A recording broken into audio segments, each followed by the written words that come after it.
You are everything to God. So that is an argument within an argument, you know. The second question Third perhaps. Yes, the third question is, in Tazkira, Hadhrat Mirza Tahir had described one of the dreams where he had seen that Hazrat Fatima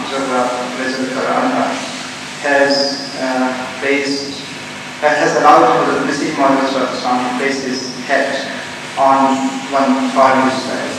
And the Shias are actually very much almost angry about it. In one instance, they say that Hazrat Fatima has been dishonored. That the whole incident is intentionally misquoted in a depraved way to create hatred against Hadhrat Mirza Tahir. In the first instance, this vision was mentioned in Brahim-e-Ahmadiyya in detail. In the second instance, this was mentioned in another book, because it had already been explained in detail. So when it was repeated in Ghalati Ka Izala, it was not discussed in that much detail. So instead of going back to its origin, where everything is explained, they pick it up from the second version, where knowing that everything has already been explained, there will not be any misunderstanding. They raise hue and cry against this. Number one, it's a vision.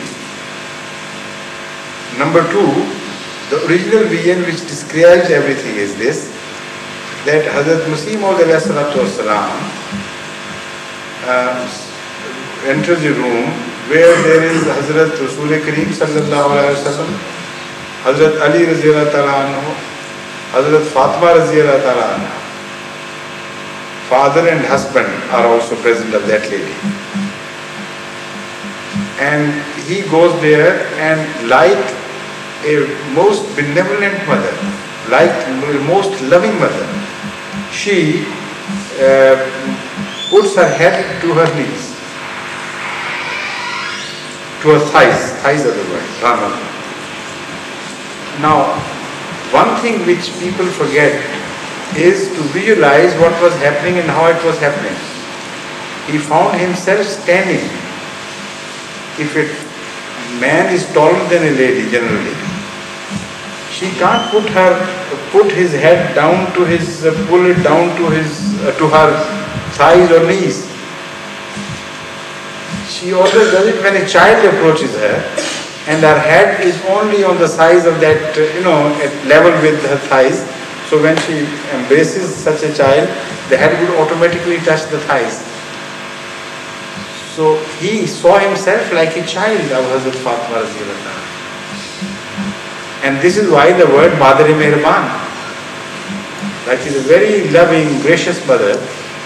She embraced him, and in that process, her head was touching the thighs in that embracing.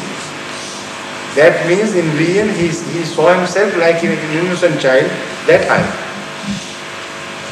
So because it is so self-explanatory, the enemies of Ahmadiyyat never refer to this incident as discussed in such detail.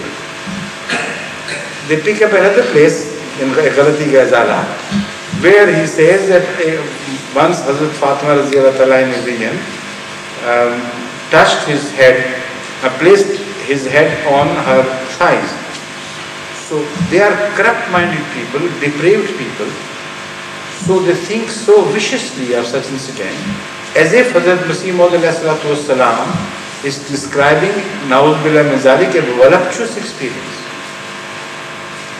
And they excite people against him and say that such a man who thinks Na'udhu Billah min Zalik voluptuously of Hazrat Fatima radhiyallahu ta'ala.